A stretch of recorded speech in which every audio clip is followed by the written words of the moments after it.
Then we're going to get started. Thank you so much. The restrooms are right through the hallway, just around the first pole there. You can use the restroom if you need to. We are so excited that you're here tonight. I'm really excited to see all your faces. Welcome to Gilead Healing Center.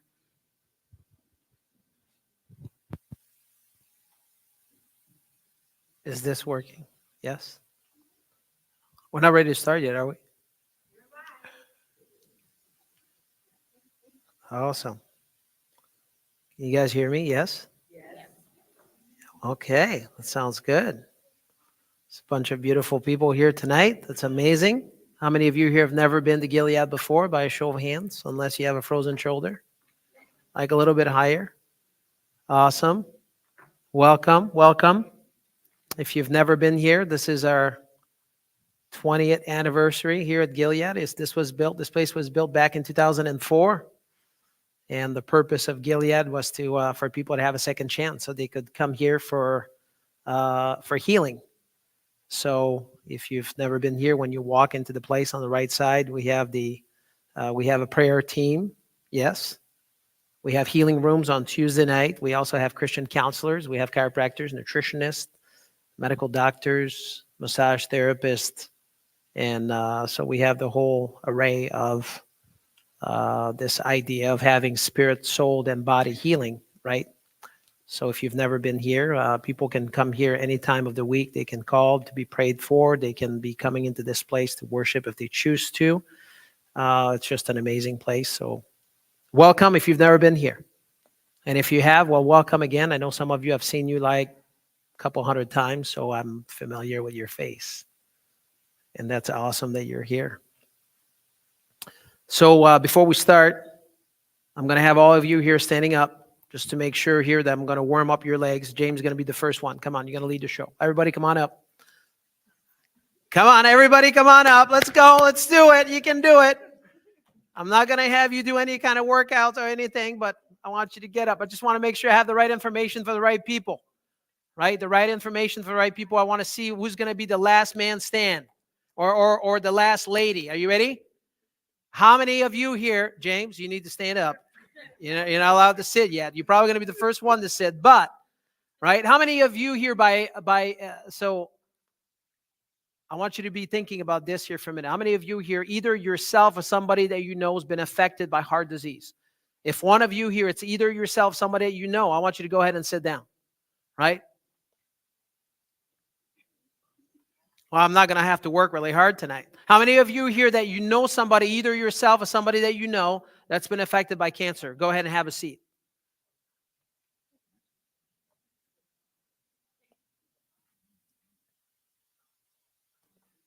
So I want you to look around the room right now, right?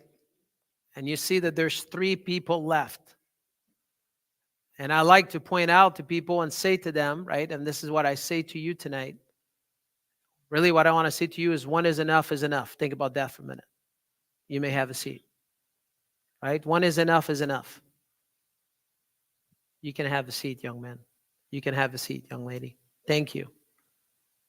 You're going to have a special prize at the end, the 3 of you, right? By the time usually I say heart disease and cancer, everybody is down. Or if I had another one, diabetes, for sure everybody's down, right? So what I want to say to you tonight is it depends, as my energy goes up or down as we go here, but in the next 30 minutes or so, right, maybe 45, I want to share with you what I believe is the most effective, natural, and powerful way to be healthy and to stay healthy while minimizing the deadly effect of chronic illnesses like heart disease, cancer, diabetes, and just name it, right? Just to name a few. And then also at the end is to give you an opportunity to give you an opportunity to do something about it. Because the objective here tonight, if you've been here, I know you've heard that before, but it's worth repeating. The objective is it's not to have a jacuzzi experience, right? A jacuzzi experience is you get into the jacuzzi, it feels good, and then when you get out, the experience is done, right? Some of you know exactly what I'm talking about. You're like, oh, just can't wait to jump in my hot tub today. versus, having a different experience that's going to be long lasting, right? Meaning that you're only not going to just get information, but with information leads to taking action. And then when you take action, then you have transformation, right? Are you guys okay with that? Right? I don't want you to just sit there just like a log and you're like, somebody just dragged me in here tonight. Some of you might not want to be here, and that's okay, right? But hopefully by the time we're all said and done, there's something that, you will do with it. That's really where my heart is tonight, is for you to get something out of it. Because if I were to ask any one of you here tonight and say, do you think that we live in a healthy country? What would you say? Right? Even if you don't know much about health, right, most people would say no. So that's the reason why, if I were to ask you the second question and say, how many of you here tonight, in the next 12 months, you'd like to be healthier than you are now? How many of you, by show of hands? Right? Half of you, you're just too sick to raise your hand or something. Right? Just kidding. Now, some of you here, you're sitting here tonight and you've been here before, or maybe you've been here many times. Maybe you've heard me speak, because I've been in practice now for 25 years. And I've been repeating a lot of the same things, because when you're standing on the truth about health, you're going to repeat a lot of the same thing because it's true and it never changes. But my goal here is for you to, have a greater understanding, not just to hear what I have to say to you, but I want you to understand it so then you can ultimately take action for it. I was born and raised, last Thursday, I flew home to my hometown in Montreal, Canada, which is about 630 miles east from here. My son and I, we just flew home for my mother's birthday. My mother turned 76 years old. She didn't know I was coming. And when we pulled into the driveway, I told my son, I said, we're not going to go knock at the door because she might have a heart attack, right? She's 76 years old. I said, we're going to call her first, right? So we called her, and this thing just rang about 4 or 5 times, and then finally she answered the phone.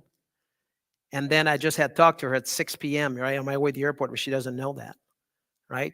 And then she finally figured out that we were in the driveway. So she was kind of shocked. And then when she found out my son was with me, of course, that was the cherry there on the sundae. It was way more important than me, but it was kind of a fun time. So all of this here to tell you, my mom turned 76, May 16, 1948, right? And my mom and my dad, when I was a little boy, I've got 4 siblings. I got 2 brothers and 2 sisters. And when my mom and my dad married, she was 17 years old. And she married, my father was 22 at the time. And when they married, my father never told my mom that he had a problem with his blood sugar. So then what happened is, shortly after they married, my mother found my dad on the ground. She thought he was dead. She rushed him to the hospital. And by the time they got to the hospital, he's in a deep coma. She doesn't know that because she doesn't know what's going on with him. And then they admitted him. And then 3 days later, by God's grace, my father came out of the hospital and they told him that he was a diabetic. And then that for the rest of his life, he's going to have to give himself a shot of insulin. So at age 22, my father every morning at 6 a.m. would give himself a shot of insulin. And then in the afternoon, when his blood sugar would start dropping down, he would start eating cake, cookies, candies, and ice cream. Did that every day, right? Just so he wouldn't pass out. My father was also a smoker. He smoked 100 cigarettes a day. And if you've never smoked, you don't know what that means, but he had like 4 packs a day. And it was like every single day, wake up in the morning with a cigarette in his mouth. And it was just like all day until he just hit the pill at night. By the time my dad turned to be 30 years old, he developed this condition called peripheral neuropathy. Some of you might have it, or you might know people that have it, but having peripheral neuropathy, how that looked like to my dad is from his knees down, he could not feel his legs whatsoever. You could literally take a knife and just jab him in his legs and he would start bleeding and he did not even know what was happening to him.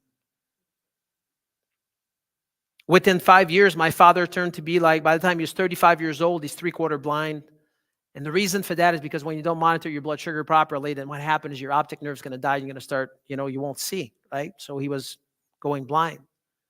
So at the age of 35, I remember that clearly. A matter of fact, I had like a flashback when I was home a couple of days ago, because when I left yesterday morning, it was 4:30 a.m., right? And there's light out because in Montreal, right, the light comes up really early and the sun comes out at 4:30 a.m. And I can see that. my dad would come into the bedroom and say, son, it's time to get up. And I was 5 years old at the time. And they say, you know what? You're going to be driving the tractor. I'm going to tell you where to go because I can't see. And in less than 1 year, my dad, by the time he's 36 years old, he's completely blind. And because he couldn't work anymore, then he got depressed, lost 40 pounds really quickly. Then he was just skin and bone. And then what happened is he was confined to the house. And then what that meant to him is he was in bed 20 hours a day. And then he would just go from one position to another. He started to develop bed sores. When it first started, it was about the size of a quarter. And then within 6 months, the quarter was like this big around. You could literally see all the layer of the flesh all the way down to the bone. And the doctor would come in once a week, which back in those days, the doctor would go do house call, right? Don't get to see that much anymore. The doctor would come in, go right into the bedroom, and then all 5 kids would go be right around the bed, around the doctor. And then when he would pull that piece of, tape off of his right hip, right, and that piece of gauze there, it was all yellow and nasty, it was infected, right? And then they would just clean that up, put some new ointment, and then a week later, then the doctor would come back and do the same thing again. Then what happened is July 12, 1982, my father turned to be 40 years old. And at the age of 40, as you can imagine, he was not doing a whole lot because he was in bed about 20 hours a day. He would come into the living room. Somebody would spoon feed him because he couldn't take care of himself. And then he would go right back into the bedroom. And then within 3 months, by the time September rolled around, one day he wasn't feeling well. So my mother called the ambulance. And when the ambulance came in, the paramedic just go right up, the stairs with a stretcher. They go right in front of us kids. They go into the bedroom. By the time they go into the bedroom, they look back at my mom. And then they ask my mom, they're like, listen, we need to take him in. And at that time, my mom said, whatever needs to be done. Because she didn't know what to do with him. So they load him up on the stretcher. They roll him back out right in front of us, right? And my mother is right there in the corner. I've got my 2 brothers next to me, my 2 sisters next to me, right? I was 9 years old at the time. My brother was 8 years old, 7 years old, 12 years old or so. And then my other sister, 14. My mother had just turned 35. And I looked at my mom and I said to my mom, I said, where are they taking Dad? And my mom did not answer. And then I asked her again, I said, where are they taking Dad? Right? And she didn't answer. This is when I quickly realized as a young man, I was 9 years old, that being a good provider was not the most important thing.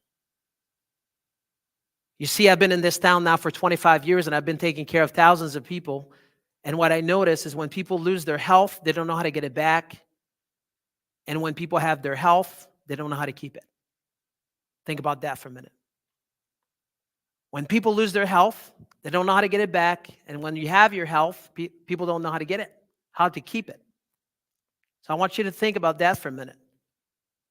So we started today by me asking you this question and to say, hey, do we live in a healthy country? Obviously, the answer is no, right? But if I say to you and I follow this up with the next question and say, why do you think that is? What are you thinking? Why do you think that is? What's that? Money. What else? Lifestyle. What else? We eat horribly. Okay. Stress. Yeah, people don't have much of that, right? Yeah, for sure. I tell people all the time, I'm like, listen, in my professional opinion, there's 2 main things that happen to people. And this is really important. 2 main things, 2 main reasons. Number 1 is, right? People don't want to take responsibility for their health. And let me explain myself, because I ask this question a lot, and I've asked the same question for 20 years, 20 plus years. And when I ask people, I'm like, who's responsible for your health? 99% of the time, people are like, it's me, right? But now you have to be asking question, is my action reflect that? And what I mean by this is if you have a problem and you go to the doctor and you're expecting the doctor to fix your problem, right? That's not being responsible for your health. Do you follow me? Right?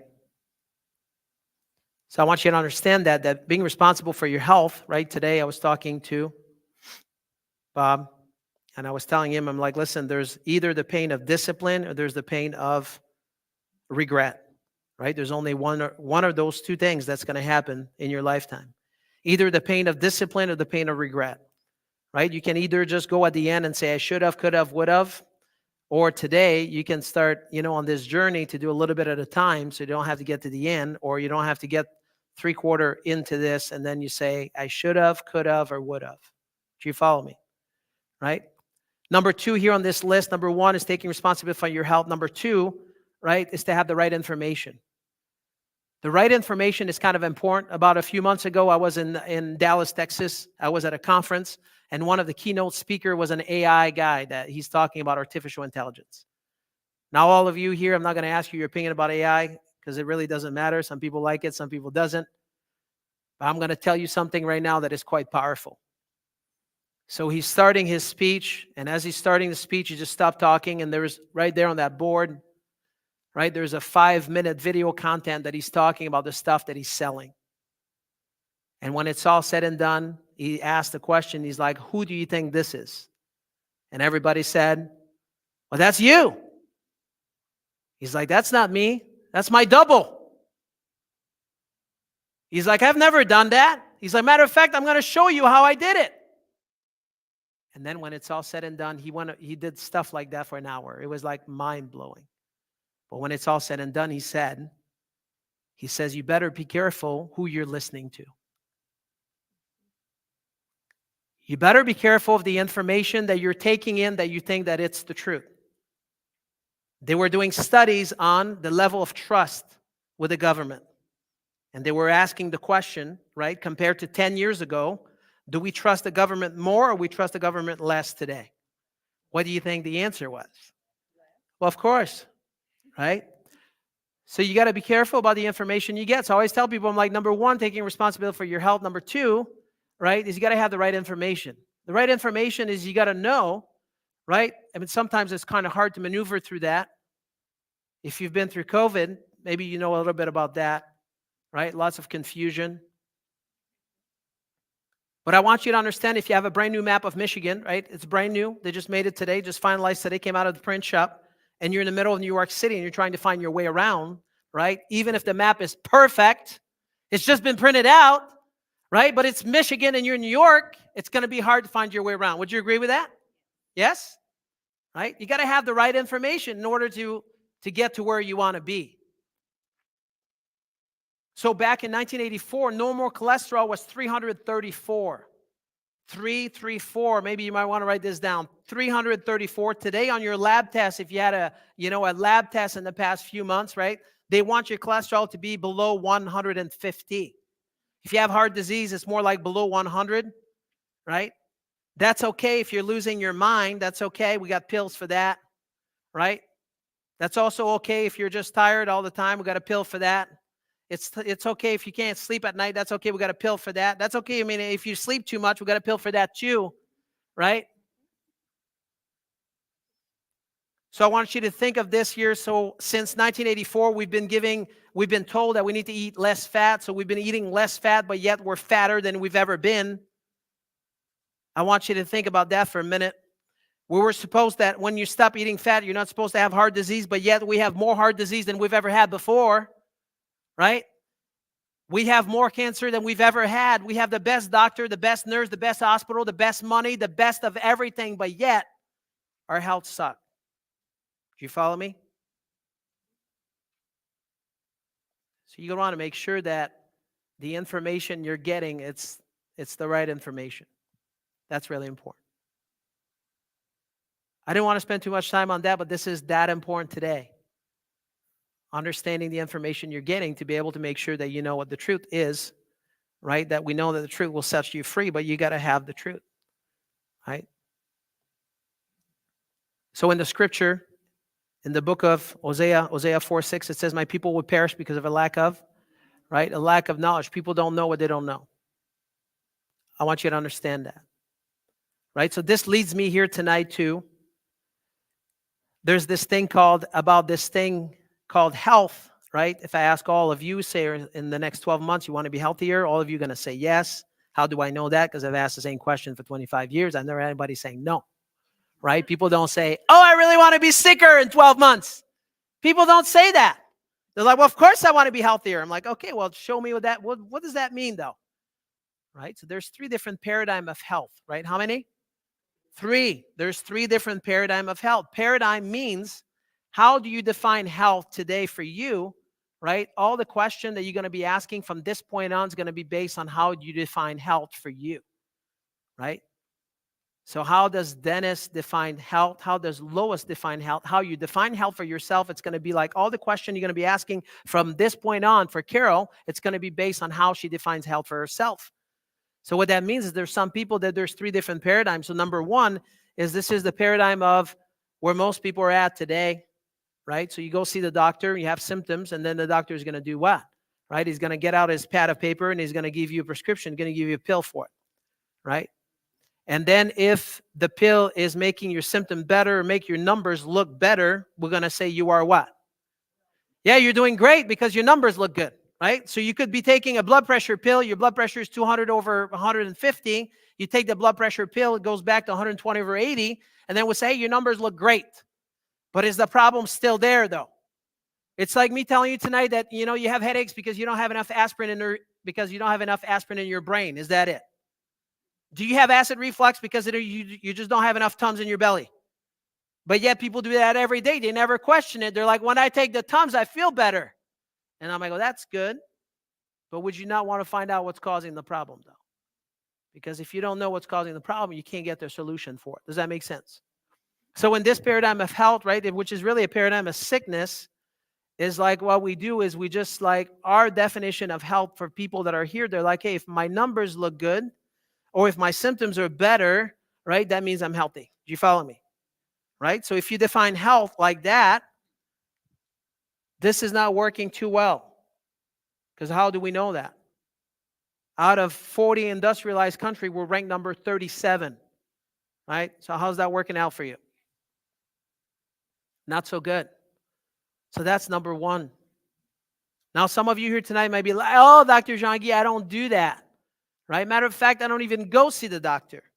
I don't even like them, right? I just go to the store, and I go get some natural remedy, right? And I'm going to take some oil and I'm going to sniff it when I don't feel good, right? And whatever symptoms I have and whatever they tell me to take. Or if I have a head cold, they're going to give me some homeopathic or some nutraceutical. And then when I feel good, then after that, I'm just going to be like, okay, well, I'm done now. I mean, I feel fine. Right? Or some of you, I know you've never done that. There's none of you that have ever done that. But I've heard once or twice, right, that a person's got to like, their neck is killing them. And they're like, can I just go to this chiropractor this one time? He's going to crack me and I never have to go back again. This guy was so good. 20 years later, I've never had to go back again. Sure, you've never heard that. James is laughing. He's like, maybe that was me. Right? And then, or maybe you have 20 pounds to lose. You lose the 20 pounds and then you go on vacation. You put your Speedo on. You look great. And then you come back and then you do the same thing as what you were doing before. Right? What happened is when you're in this paradigm of health right here, right? You might not like to take drugs because you don't like them, but the outcome is going to be the same. The outcome is going to be the same. Because what happened is when you feel fine, right? You just think that you're fine. And I want you to know today that, ladies and gentlemen, is, heart disease and cancer, those are the top 2 diseases that there is in this country right now. 5 out of 6 people either going to die from heart disease or cancer. Did you know that? Right? There's 562,000 people that die from heart disease every single year. And there's 700,000 people that die from cancer every single year. 5 out of 6 people in this country right now, they're gonna either die from heart disease or cancer. Right? 5 out of 6. How many of you would like to be the one that it doesn't happen to? Raise your hand by show of hands unless you got a frozen shoulder. Come on, James. Right? He's like, yeah, sign me up for that. Right? But yet those 2 diseases, now listen to me, those 2 diseases by themselves, heart disease, 80% of the time, the number 1 sign of heart disease is a heart attack, meaning that people don't even know they have it. Is that possible? A person could have stage 4 cancer and they don't know. Is that possible? Could a person have cancer? They don't know. Happens all the time. Right? So you think it's wise for you, right, to define health by saying, health to me is when I feel fine. Do you think it's wise to think that? I'm just asking a question for a friend. You follow me? Because if you don't ask the question, you're not going to know. And if you've never asked yourself the question, you're not going to know because you're going to continue doing exactly what you're doing.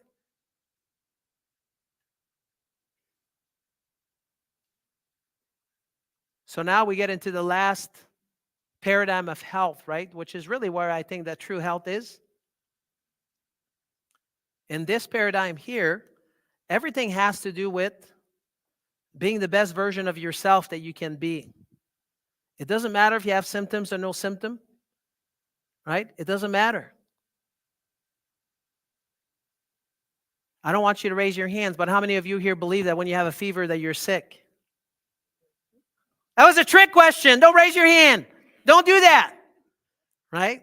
No, you're not sick. I want you to understand that when you have a fever, when there's bugs in your body, when there's bugs in your body, when you have an immune challenge in your body, the way that God made your body to work is like some of those bugs, you can only kill them at a very specific temperature. And if you don't increase the core temperature, you won't be able to kill them. Do you see what I'm saying? Right? So when you have a virus, but yet you don't let the temperature go up, you're never going to be able to kill the virus. So what do people say? They're like, well, yeah, I was taking Tylenol, I've been doing this for a week, and then virus, the core temperature just keep coming. I always have a fever, and it keeps coming back. I'm like, yeah, your body is just trying to take care of the bug, and you just won't let it happen. Right? Now, don't raise your hand, but I'm going to ask you another good one. Are you ready? Ashley is like, yeah, I'm not going to fall for this one. Right? I said, how many of you here believe that, a person is sick when they have diarrhea? Right? They're like, well, of course I'm sick. Kids comes in, they're like, well, Dr. Jean-Guy, I wasn't here yesterday because I was sick. I'm like, what happened? And then they're like, well, I had diarrhea. I'm like, well, that's great. And they look at me with big eyes. They're like, what do you mean by that? I'm like, your parents told you were sick, but I'm telling you that you're healthy. Because it's the wrong paradigm, right? It's all how you think. In the paradigm of health, right? You understand how the body works, so you know how what the body wants to do for you to be healthy. Do you follow me? Say yes. Maybe you don't, but that's okay. Just say yes, right? So in this paradigm, right, it's like there's three things that needs to happen. Is you gotta move well, you gotta eat well, you gotta think well, and then you gotta make sure things are functioning properly. Do you follow me? I want you to repeat this. I want you to think well, move well, eat well, and then your body's got to function properly. You got it? Right? So now I'm going to define that. What does that mean? Right? Did you know that 90% of your brain nutrition has to do with proper motion of your joints? There's a Nobel Prize winner back in the 80s that found that 90% of your brain nutrition has to do with proper motion of your joints. So that means that if you're sitting in the car and you're driving places because you're working, part of your work is you're just driving the car all day, or maybe you work behind a computer for 8 hours a day or 10 hours or 12 hours, right? Guess what happened? There is absolutely no movement. If you're sitting at the house and you're on the couch and you're watching TV and you're moving your eyes from right to left, that's not exercising. Okay? Do you understand that? Right? You can be watching like hockey games and football games and all those games that you want, and you're like, oh yeah, that was great. But that is not exercising, right? 90% of your brain nutrition has to do with proper motion of your joints. If your joints don't move properly, then your brain is starving. So we have this epidemic today of neurodegenerative disease. Do you know what that is? Neurodegenerative disease, like people that have the early dementia, Alzheimer, Parkinson, right? How many of you here want to sign up for that program? Well, if you sit all day, it's for sure it's going to happen, right? So you got to move well. You got to move.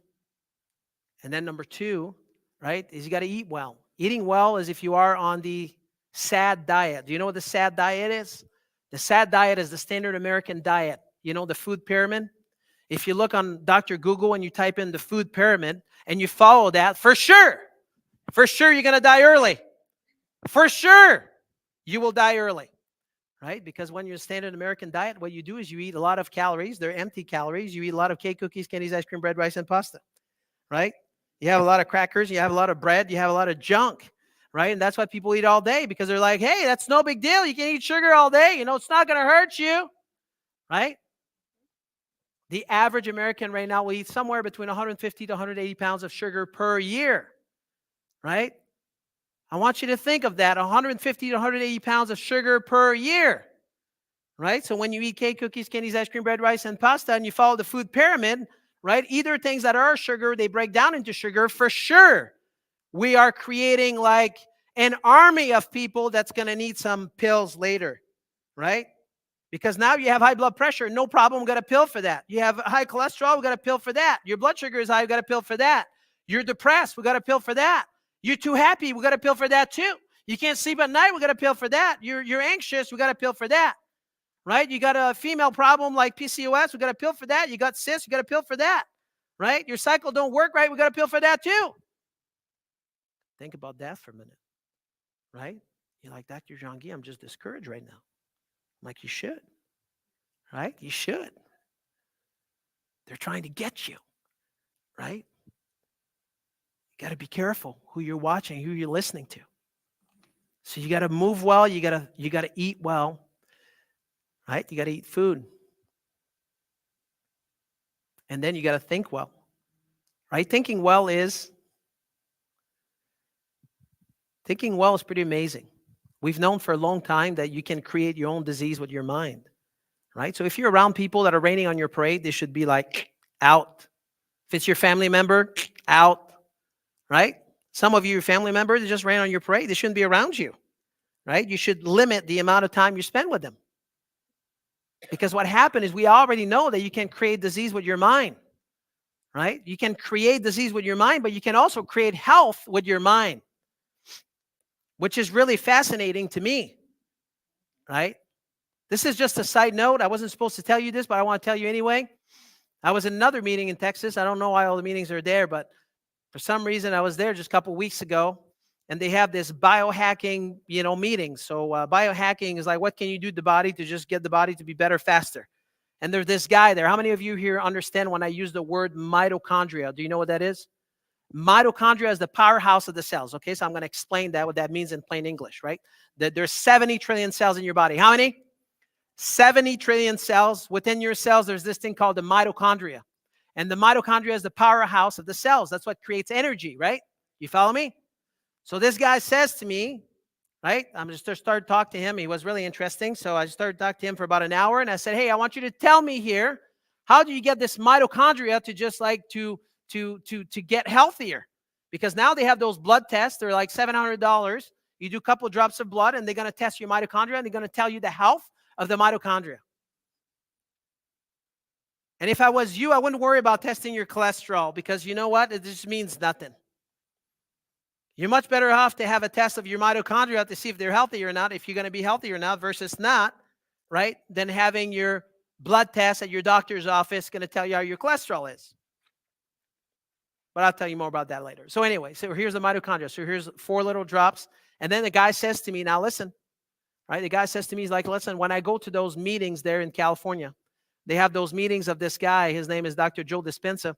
And then when we go to those meetings, right, we test people's mitochondria on day 1, and then they stay here for 1 week. They just think about themselves getting better. It doesn't matter the disease they have. They have ALS, they have this, they have heart disease, they have cancer, they have all the diseases there is. They're all documented. They do PET scan on their brain. They do their mitochondria testing before they start. And then at the end of 7 days, they retest the mitochondria, and guess what happened? It's healed. It completely gets better by people thinking about they're just getting better. Why is that important? Because there's people, not you, James, but there's people that, I never ask people, how are you doing, Pete? I don't say that because I don't want people to complain, right? This is like, it's a trick, by the way. If you come to my office, I'm never going to say, hey, Cheryl, how are you doing? I just don't say that. I'm trained not to say that. I would say, hey, Pete, that's great to see you today. This color there looks great on you. Because I know how you speak to yourself and how you speak to people, it matters, right? That was a side note. I got off track here, sorry. Right? Okay, so you gotta move well, you gotta eat well, you gotta think well, and then you gotta make sure things are functioning properly. How do we know that? Right? There's 70 trillion cells in your body. How many? Right? In medical dictionary, it says that if you're, when a person is healthy, they have 100% function, right? When a person is healthy, according to the medical dictionary, it says health is when you have 100% function, right? And it goes on to say physically, mentally, socially, and spiritually, and not merely the absence of disease and infirmity. So what that means is health is when you have 100% function. What controls all the function in your body? Talk to me, right? Ryan says, I'm not going to say it because I'm shy, but it's right up here. It's called your brain, right? It's called your brain. Would you agree with that? Right? Your brain is in charge of controlling 70 to 100 trillion cells in your body. Is that like kind of amazing? Your brain is in charge of controlling 70 to 100 trillion cells in your body at any given time. So for your heart to beat, your lungs to breathe, your stomach to digest food, the information has to go from your brain through your spinal cord, out the nerves to every organ, tissue, cells in your body. How about that? Right? Did you know that you have to go from 100% function now, 100% function all the way down to 60% before you start having any kind of sign of symptoms, right? Or for a person to feel it. Right? You have to go from 100% function all the way down to 60% before you're going to start having any kind of signs of symptom. So that means that you're going to have at least, right, 40% of sickness, death, or disease in your body before you start feeling it. How many of you here want to wait that long? That's why you don't wait until you have symptoms, because it makes no sense. Right? Why would you do that? So when people are like, well, I'm fine, right? Men would say, not James. Dennis would not say that. But there's people out there that are like, well, if it's not broken, let's not fix it. It doesn't hurt. Right? And I say, hey, this is the stupidest, whatever that thing is, that I've heard all day. That's silly. If you're truly into health, you wouldn't be saying those things. Does that make sense? Are you tracking with me here? Right? So the brain is in charge of controlling 70 trillion cells in your body. Right? So what happened is when you have damage into your spine and nervous system because of trauma, the trauma can be physical, chemical, emotional, right? Any kind of trauma. It doesn't matter what that is. Then what happened is you can have stress in your body. How many of you here don't have any stress by a show of hands? Right? That was a trick question. Keep your hands down. Right? Of course people have stress. So then what happened is when you have damage to your spine and nervous system, what happened is now the brain will have a hard time to communicate to the rest of the body or from the rest of your body back into the brain, right? Remember, your brain is like garbage in, garbage out. Garbage in, garbage out, right? So if the information coming in is crooked, right, the information going out is going to be crooked as well. Do you follow me? Right? So the output of your brain is completely dependent on what's coming in. Now, what did I say to you? What's the percentage? Right? What's the percentage of information coming to your brain that is dependent on your joints? It's like 90% of your brain nutrition has to do with proper function of your joints. Now your finger are your joints, yes, right? Your elbow is your joint. Your knee is a joint, yes. Your foot is a joint, yes. But you know the one that has the greatest impact on your brain? Do you know? Say no. Very good, right? I'm going to tell you, right? It's the top two bone in your neck right here. It's called the atlas and the axis. The top two bone in your neck have the greatest impact. There's the most mechanoreceptor per square inch in your entire body that has the greatest impact on brain function. Do you think that's important? Right? Now, like maybe a few of you here know this, but most of you probably don't, right? They're like, yeah, I would only go to chiropractor when my back hurts. I'm like, who cares about your back hurting? Who cares? I mean, I really do care. But what I want you to know, right? There's a much greater impact on a person's health, right? When your brain and nervous system function properly. Do you follow me? That's the reason why a person could eat some amazing organic food. Now listen for you organic people, right? If you were to eat some amazing organic food, and let's say that, you have damage to your spine and nervous system right here in the middle of your back, right between your shoulder blades, and it's smashing the nerve going to your stomach. What would happen to your stomach when you put this amazing organic food in? Do you think your stomach would be able to assimilate it and break it down and to be able to do what it's supposed to do? Yes or no? The answer is no. Right? Matter of fact, when Kim came in, this was like 18 plus years ago. She comes in on a Saturday morning. She says, hey, Dr. Jean-Guy, can you adjust me right here? And I said to her, I'm like, who's the doctor here? Is that me or you? She's like, oh, sorry, I just moved in from Canada. And guess what? I've been going to the chiropractor from the time I was a little girl. And when I have acid reflux, I get adjusted right here. And the acid reflux goes, boom, it's gone. Right? Because she understood that, hey, if your brain cannot send the right message at the right time, your brain is sending the message for your stomach to produce hydrochloric acid. And when it doesn't, then you have this thing called acid reflux, or you have GERD, or you have indigestion. But that's okay. Go see the doctor. He's going to give you a pill for that. Right? Because, of course, you must be born with just a lack of pill in your belly. Right? You don't have enough like Prilosec, or you don't have enough like Tums, or you don't have enough proton inhibitors. And then that's okay, because then we know we're just going to stop absorbing the iron and calcium. Then you get a hip replacement. No big deal, right? It's only a hip replacement, right? It's no big deal. You're going to be iron deficient. You'll be tired all the time. No big deal for that too. We got a pill for that, right? And then What about for you exercise people? Are you ready? So let's say that you need to go to your exercise because Dr. Jean-Guy said so. You go on your 5-mile run, and let's say that you have damage to your spine and nervous system right here at the bottom of your neck, and it's crushing the nerve going to your heart. What would happen to your heart when you go on your run? Would your heart have to work less or have to work harder? Well, of course, you have to work harder. It's called congestive heart failure. Who wants that? Nobody wants that, but people don't know, right? I've got those little brown guys that are coming to the office. You know what the brown guys are? The UPS guy, right? All the little brown boys there. You know, those are amazing people, right? They're like, Dr. Jean-Guy, I exercise a lot. I'm like, yeah, but you do the same thing all day for the past 20 years. You're a mess, right? And then Victoria, 16 years old when she came to the office, right? She's got headaches, which is common that we see people with headaches. According to Dr. Denise, my wife, she's always right. Yes. She says that 100% of the headache cases that she's ever had, she's always helped them, 100%. I mean, I go with 99, but she goes for 100. But we do like pretty good with headaches, just so you know, right? That's not uncommon. So Victoria comes in, she's 16 years old when she comes in, right, with her parents, and her chief complaint is she's got headaches. And then we take x-rays of her spine, we do an evaluation of her, and we started on her care, and after 4 weeks, you know, the headaches, you know, they're better, they're gone, right? And then the mother comes in one day, and she's started talking to me, and the mother started crying. It kind of felt uncomfortable, and people cry in front of me, don't know why, I just take them in a room, right? I'm like, either I'm in trouble or we're going to celebrate something. Right? So I get into the room, and then she's right next to me, and she says, Dr. Jean-Guy, there's one thing we did not tell you because we didn't think you could help. Victoria had been diagnosed with clinical depression, right? Every time she'd come into the house, right, she'd go right into the bedroom. She never talked to us. But now, a little bit at a time, week 1, week 2, week 3, now she comes into the house for the first time since she's been diagnosed with clinical depression. Right? She comes in, and now she comes and talks to her parents. It's never happened before. Think about that for a minute. Right? This area right here, right? This has a huge impact on focus, cognition, concentration, right? This area is really important, right? So that's what happened to Victoria.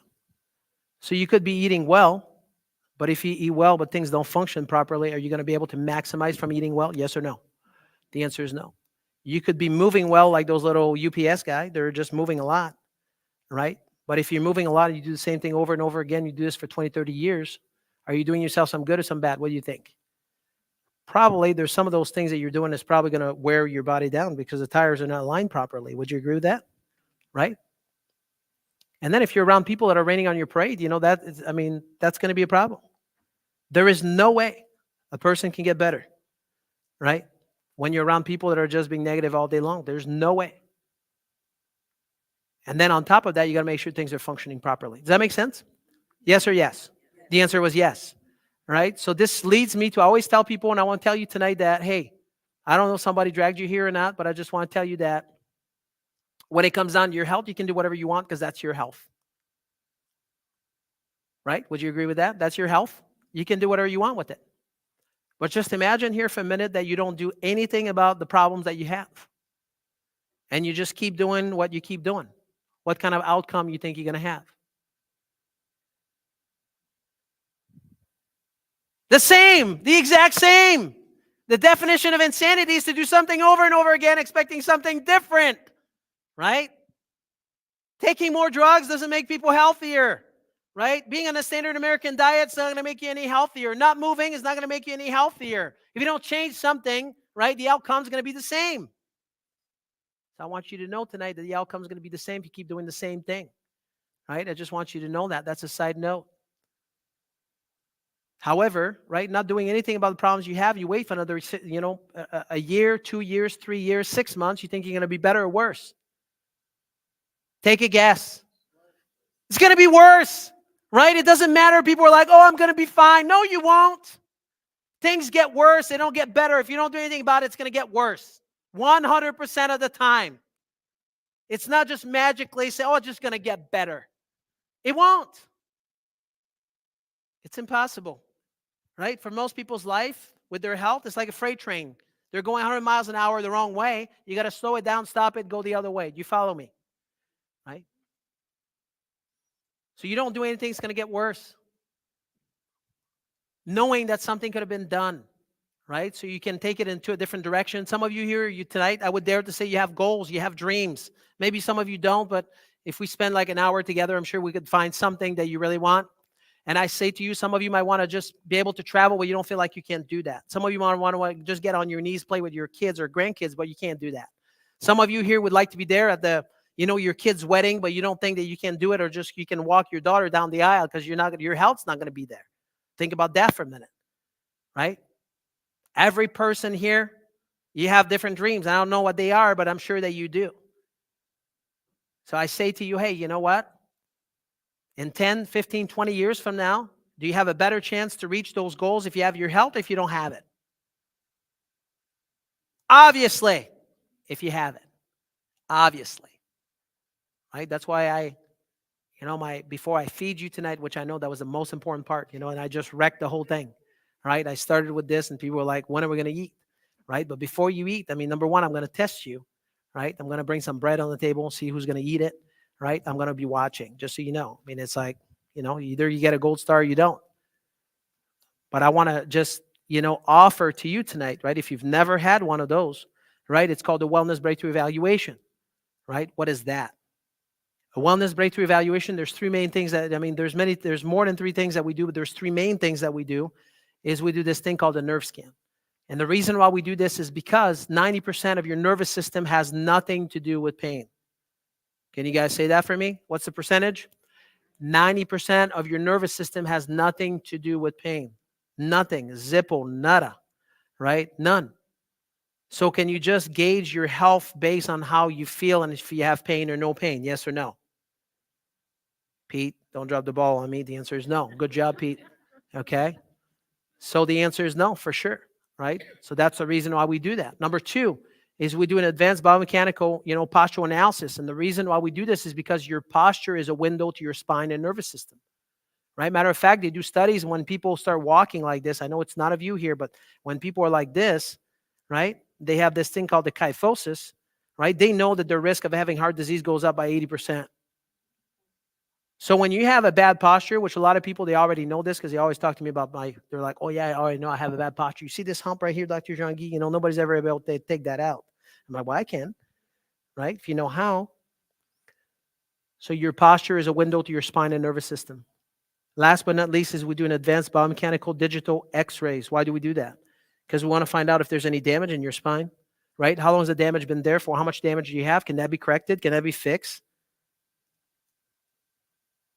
Let's just pretend for a minute that, one of you here tonight, which I'm not speaking this over any one of you, but let's pretend you go to the emergency right now and you're like, hey, I want you to take like a full set of x-rays of my back, right? And let's also pretend that you don't have any insurance and you have to pay by the time you walk out of there. How much do you think they'll charge you for it? Give me some numbers. 16,000. How much? Come on. Well, I want to be an x-ray tech from this point on, right? Right? People are like thousands, 2,000, 5,000. I got some record number here tonight, and I always tell people, I'm like, listen, if it was warranted, right? If it was needed, would that be okay? Right? The answer is yes. When a person comes to our office, we do this wellness breakthrough evaluation. We charge $320 to people, right? $320, which is really, in the midst of the big picture, it's really like a spit in the bucket. Think about that. But because, right, somehow, some way, somebody must care about your health somehow, some way, right? Either they care about feeding you because you're going to have a meal, or they care about your health, or maybe both, right? When people sign up, right, if you decide to have this wellness breakthrough evaluation tonight, we're going to do that for $69.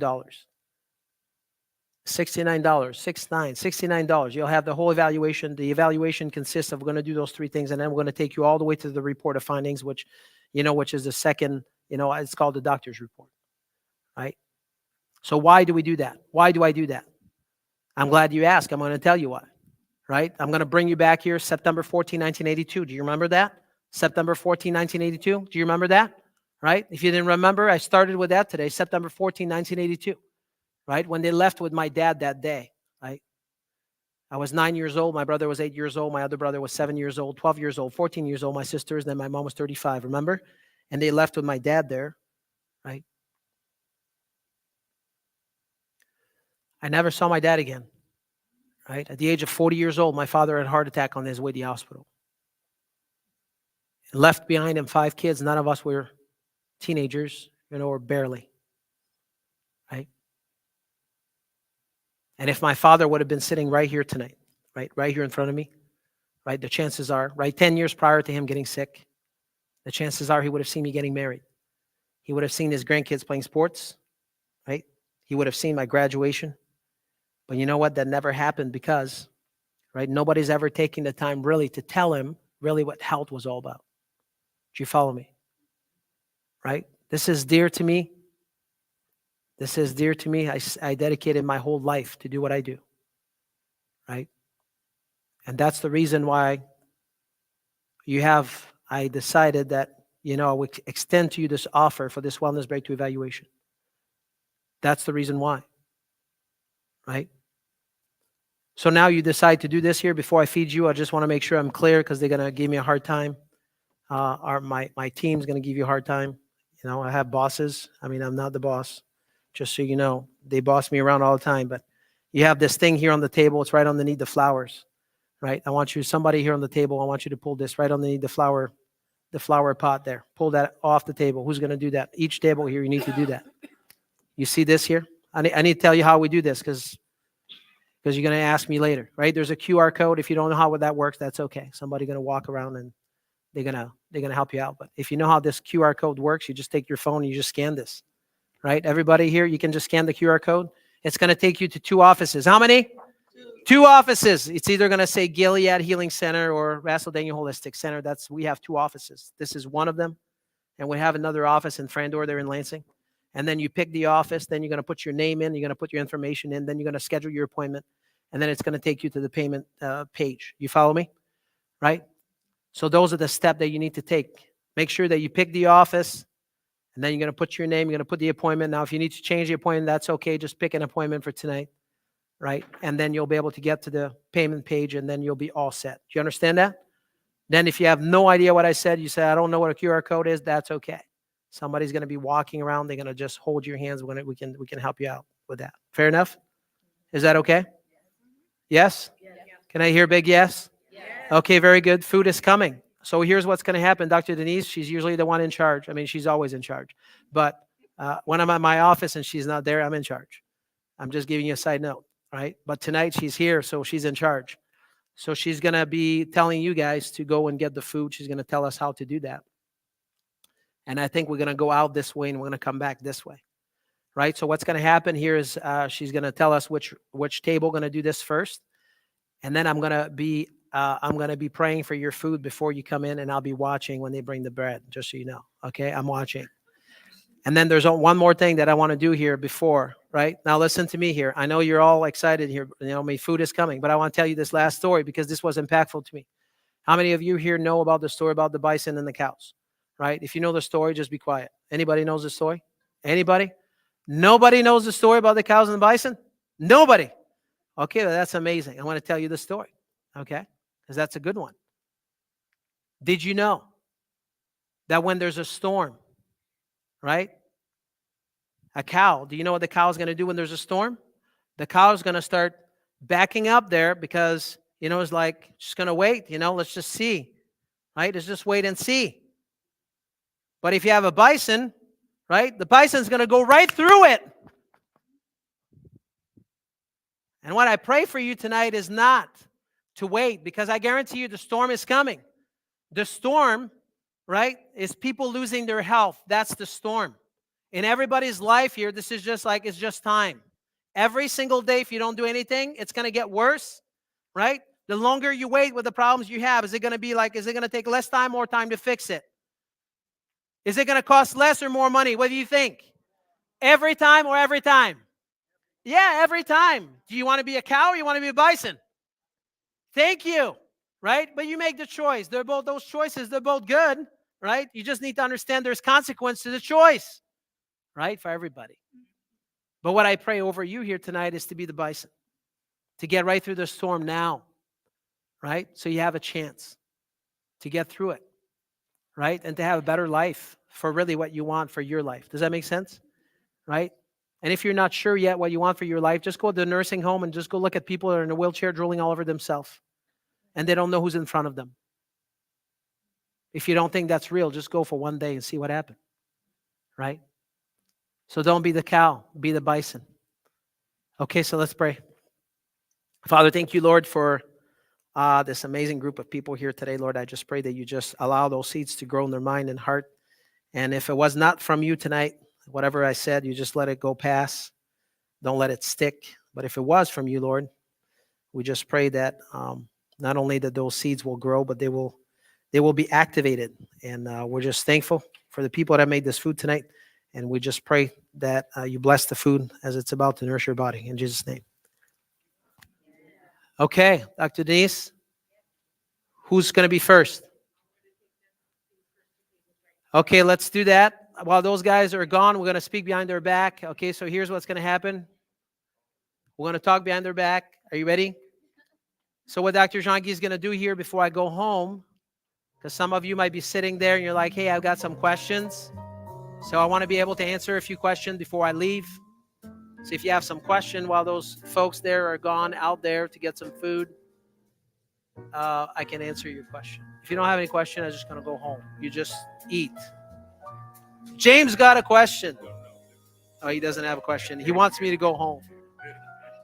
Sharon's got a question. Go ahead. You do?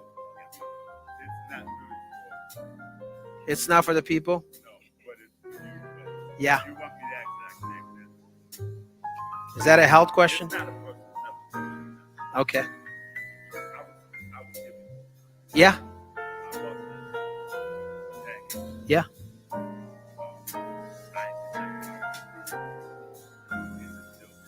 Yeah, of course. Yes, of course. I got you. You just need to tell the lady here when you leave. Make sure you tell her what I just said, because she might not have been here before. Okay, any questions? Dean. Yes, what is your question?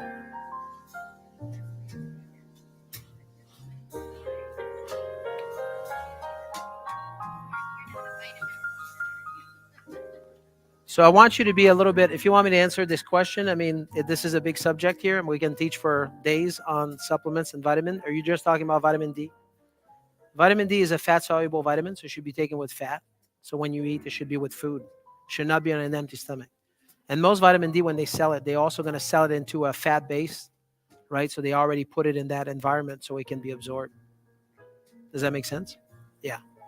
So, okay, questions? You should have one every year. I'm just kidding. What I said was, I didn't say that there's anything bad about hip replacement. I just said that when people are taking anti-acid medication, one of the side effects is osteoporosis. And it makes a person more prone to have a hip replacement. That's what I said, right? So I'm not a big fan of hip replacement if you don't need to have one, right? Obviously, there's some people, they waited too long and it might be necessary. Go ahead, Laura.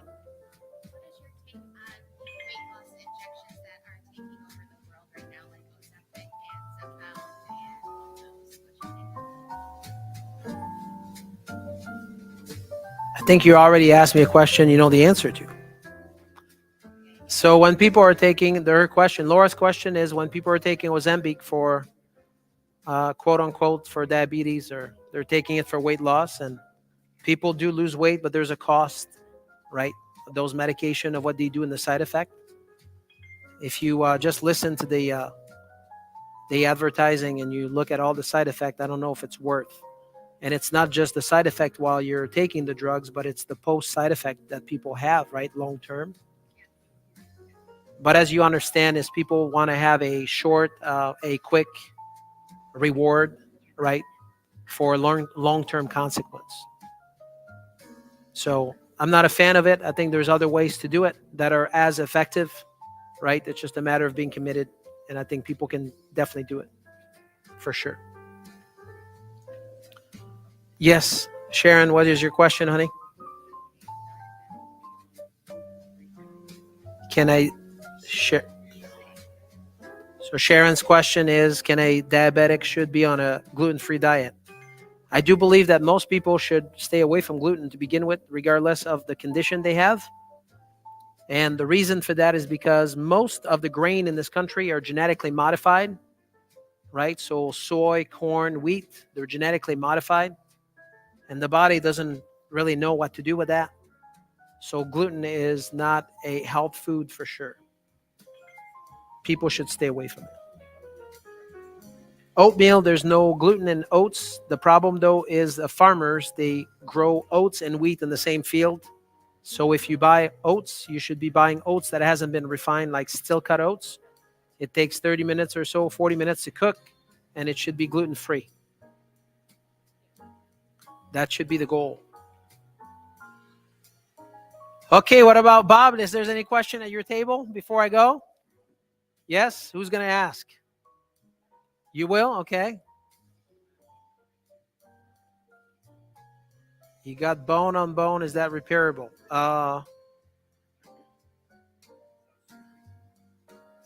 So maybe a better question is, so there's people that they've been told they have bone on bone and they don't really have bone on bone, right? I mean, there is such thing truly as bone on bone. There's people that have bone on bone in my office that they have zero pain and they're completely functional, right? So in the world of regenerative medicine, right, there's ways that you can regenerate joints, and that can definitely be done. There's many things that can be done before that, right? But if you go see the orthopedic guy, they use the term bone on bone for shoulders and knees, and many times when you take an x-rays, you don't have bone on bone. This is just different level of degeneration. You follow me? Right? So there is people that have bone on bone, but yes, the answer is there's many things that can be done for that. Not on its own, but there's many things that can be done for it. There's many level of treatment that can be done to regenerate a joint and to make a person functional.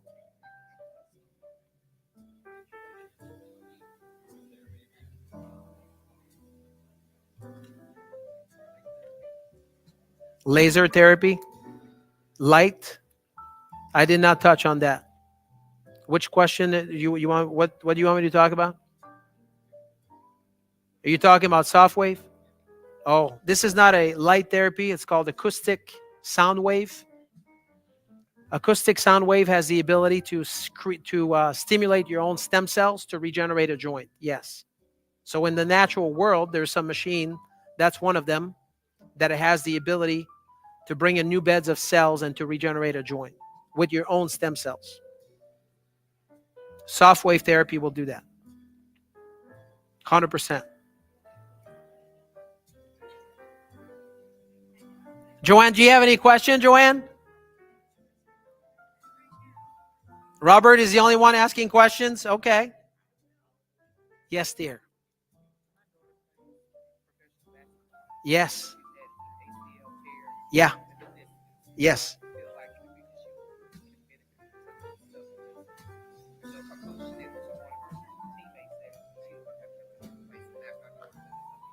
Yes.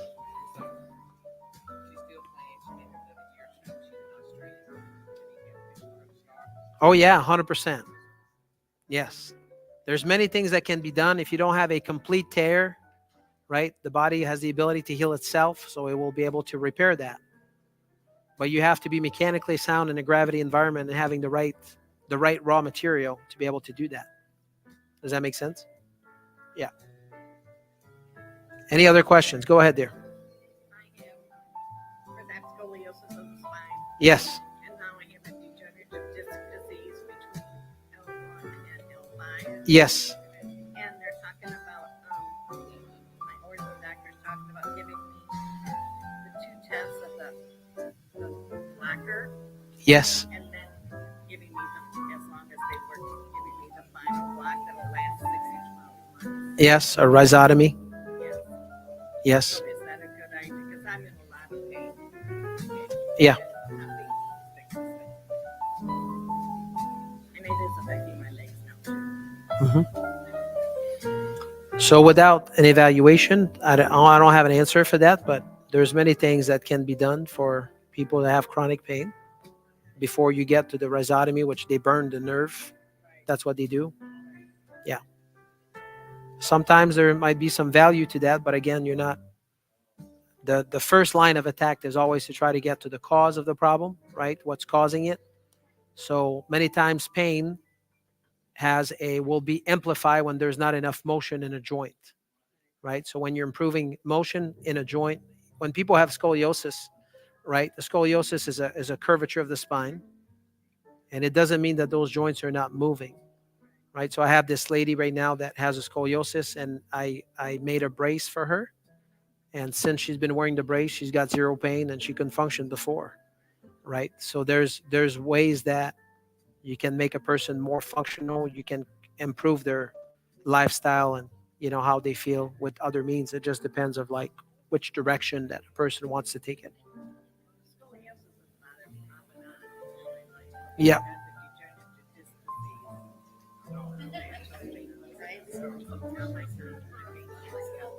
Yeah.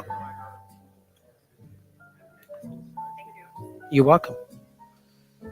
Okay, is there's any more questions? Yes. What's the question?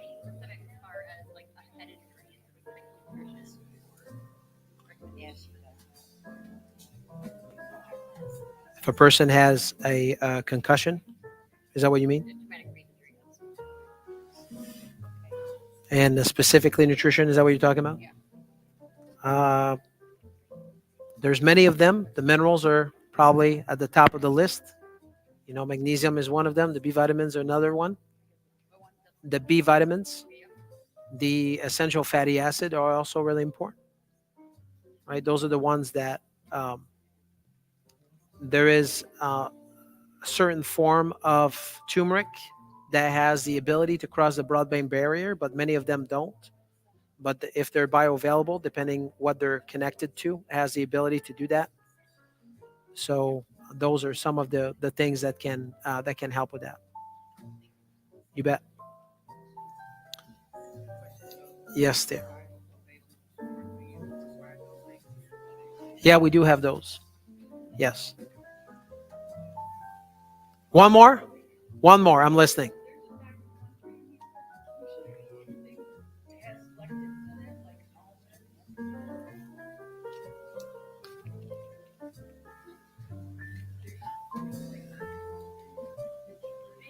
Can't wait to hear this one, can't you?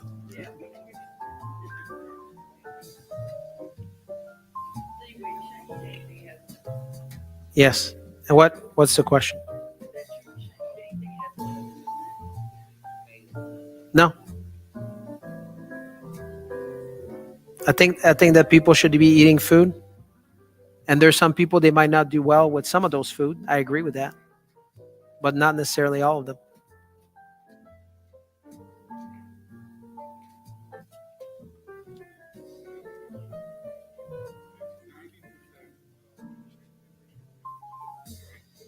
Yeah.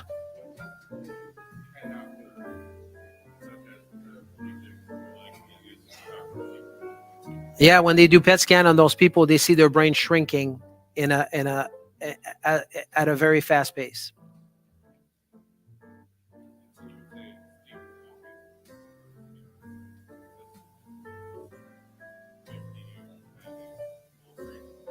I didn't say that. I'm just telling you that when a person is in a coma and they do PET scan of them, right? They see their brain that with their gray matter will start shrinking. Yep.